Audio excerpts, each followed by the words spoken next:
66096, and my supervisor for this subject, which is BAA 4914 project, is Dr. Dayatul Adilah binti Ahmad Abdul Ghani. Today I will talk and explain about my research, which is the determination of bed load material and bed load transport rate at Kenau in Lembing year 2020.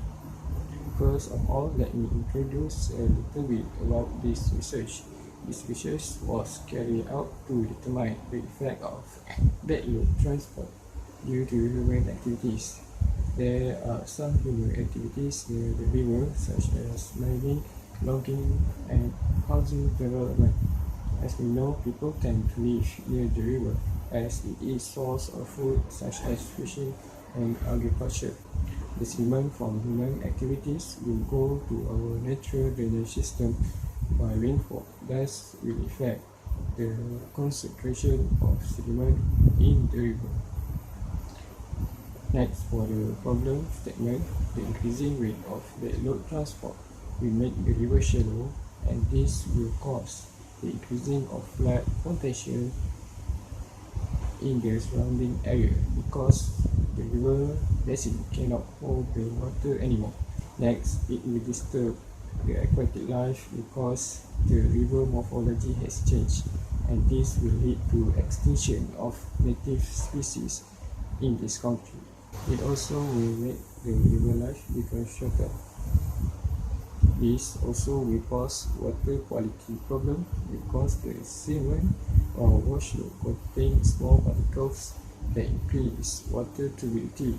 Like for the objectives of the study is to identify and determine the bed material in Kenau.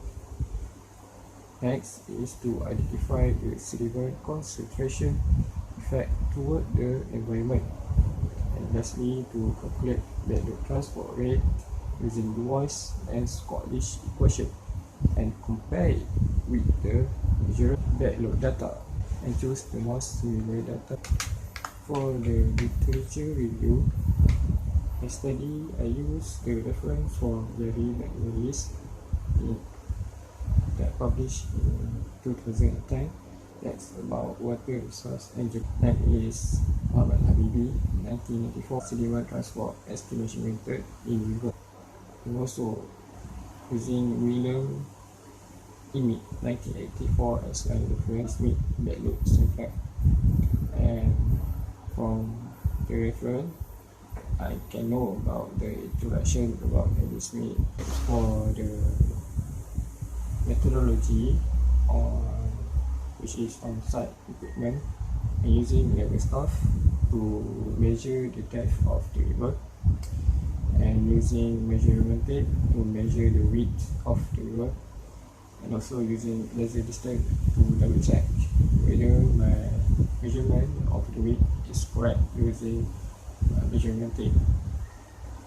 Next is I'm using a Smith value sampler to do the measured bed load equation, and using electronic parameter to measure the flow velocity of the river.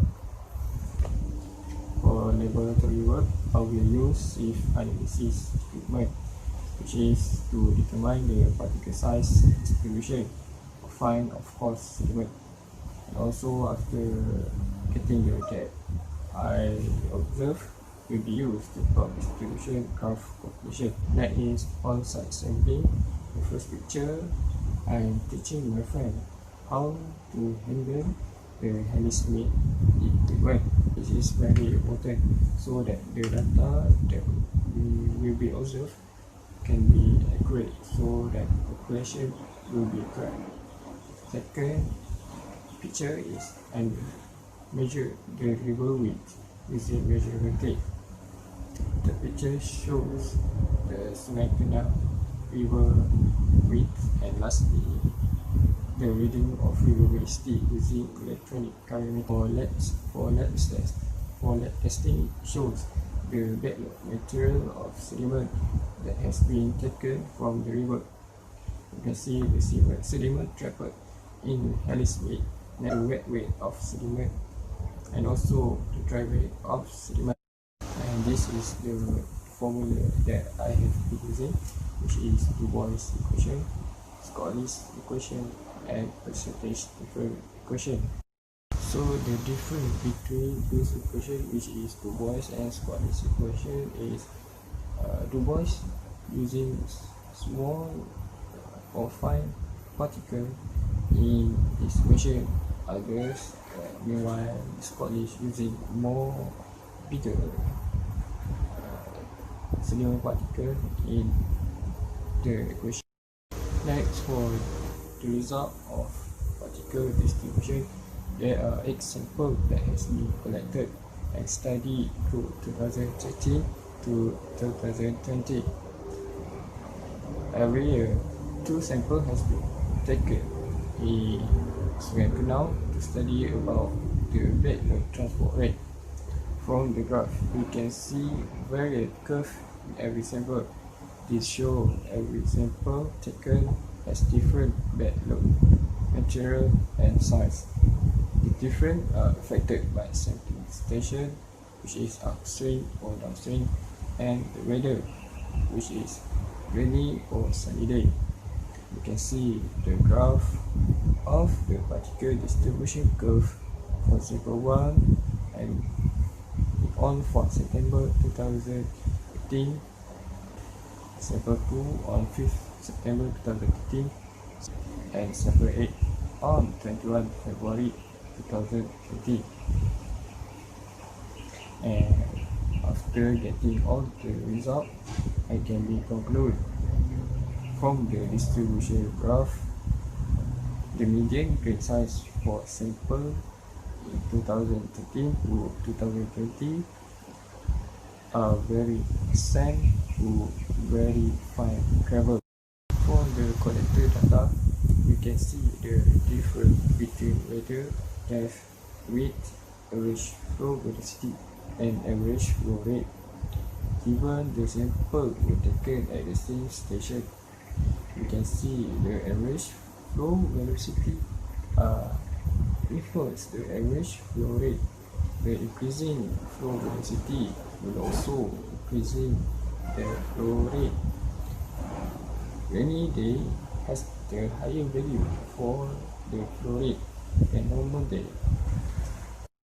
For bed load transport result, first graph shows the bed load transport by Scottish and Du Bois.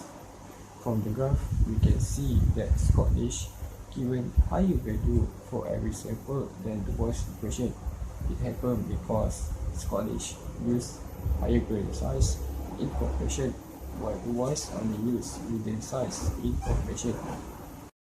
For measured bed load transport, for every sample, it shows only sample 7 and 8 has the data. It is because past researcher does not focus on measured bed load method.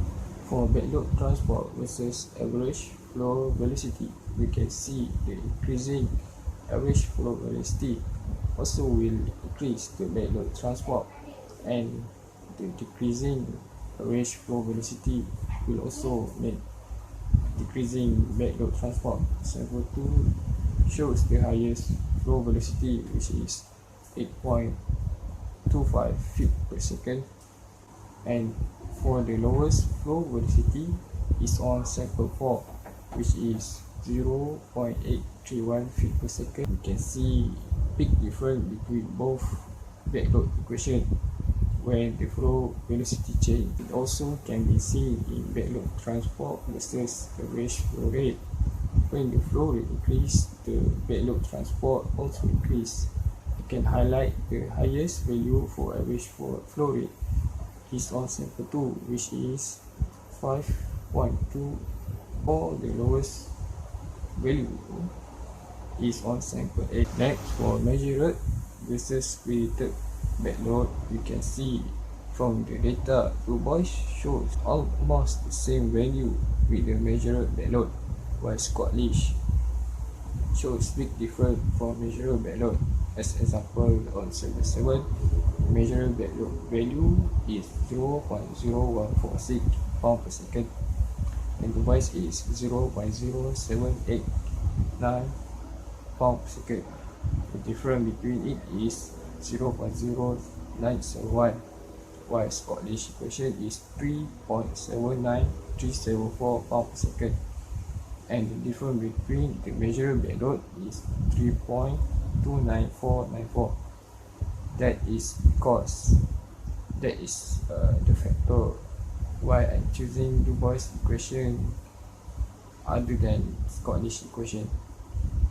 And lastly, for the graph of percentage difference between sample for Du Bois and Scottish and the average flow rate, I can highlight the highest percentage difference sample 2 and sample 3. Both samples are different. One is sunny and one is rainy. And the lowest is between sample 5 and sample 6. The sample because sample was taken in different station. For the conclusion, I can conclude all of the objective for this research has been complete. All the data needed has been recorded. Particle distribution graph has been plotted.